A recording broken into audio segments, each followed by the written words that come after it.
तो मित्रों, स्वागत है आपका हमारा विज्ञान चैनल पर।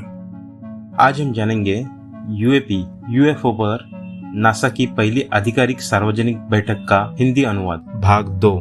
आप जानते हैं कि सबसे विस्तृत प्रासंगिक सूचनाओं वाली यूएपी रिपोर्ट नौसेना के एविएटर्स की है, जो वे रेंजिंग और इंफ्रारेड इमेजिंग जानकारी के संयोजन का उपयोग कर रही है। और इन मामलों के लिए हम ऊंचाई और वेग जैसे यूएपी के महत्वपूर्ण मापदंडों की सीधी गणना कर सकते हैं कुछ धारणाओं के तहत। और यह आप जानते हैं कि मैं यहाँ जो मुख्य बिंदु बनाना चाहता हूँ वह यह है कि यह मल्टी सेंसर दृष्टिकोण यूएपी जांच के लिए एक मार्ग को आगे बढ़ाने के लिए बिल्कुल महत्वपूर्ण है और यह नासा से भी संबंधित है। इसलिए मैं यह एक उदाहरण प्रदान करने जा रहा हूँ, सिर्फ विज्ञान और वैज्ञानिक विश्लेषण की महत्वपूर्ण भूमिका और कुछ अर्थों में गलत व्याख्या से बचने के लिए वैज्ञानिक विश्लेषण की भूमिका को स्पष्ट करने के लिए है।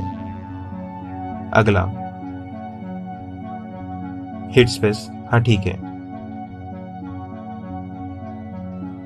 तो यह वीडियो 2015 में यूएसएस थियोडोर रूजवेल्ट में तैनात पायलटों द्वारा रिकॉर्ड किया गया था। उदाहरण को गो फास्ट उपनाम दिया गया था क्योंकि यह समुद्र की सतह के खिलाफ बहुत तेजी से चलने वाली वस्तु का आभास देता है। और आप जानते हैं कि यह धारणा सही है, और आप जानते हैं कि यदि नहीं है तो हम मात्रात्मक रूप से क्या कर रहे हैं कि यह वस्तु पृथ्वी केंद्रित समन्वय प्रणाली में क्या कर रही है। सौभाग्य से इस वस्तु की ऊंचाई और वेग को निर्धारित करने के लिए आवश्यक जानकारी प्रदर्शन पर निहित है। इसलिए आगे बढ़े।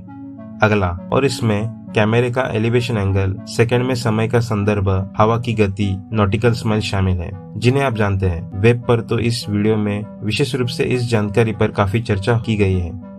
चलिए शुरू करते हैं वस्तु की ऊंचाई के साथ। कृपया अगला स्लाइड।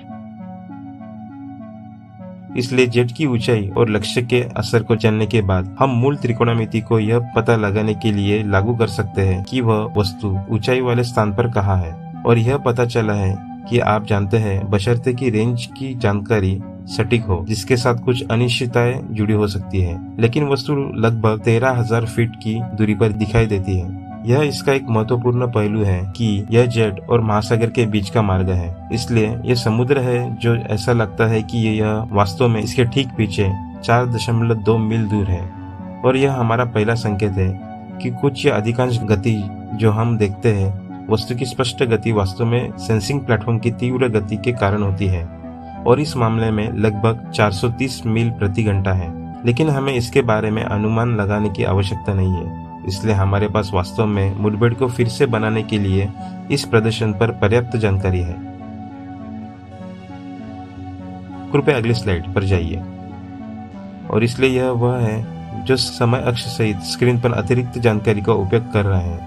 इसलिए हम जानते हैं कि यह विमान लगभग 15 डिग्री बाईं ओर झुका हुआ है, और आप एक साधारण कैलकुलेटर के माध्यम से अनुमानित त्रिज्या की गणना कर सकते हैं। मैं यहाँ विस्तार में नहीं जाऊंगा, लेकिन यदि आप समय में ज्ञात पृथक्करण के साथ दो स्थानों पर लक्ष्य की सीमा में असर प्राप्त कर सकते हैं, तो आप यह पता लगा सकते हैं कि यह कितनी दूर चला गया है। और इस मामले में यह वस्तु 22 सेकंड में लगभग 390 मीटर चली गई है, और यह सिर्फ 40 मील प्रति घंटे के वेग से मेल खाता है।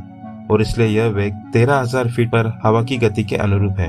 तो मित्रों, यह था यूएपी या यूएफओ पर नासा की सबसे पहली अधिकृत सार्वजनिक बैठक का हिंदी अनुवाद भाग 2।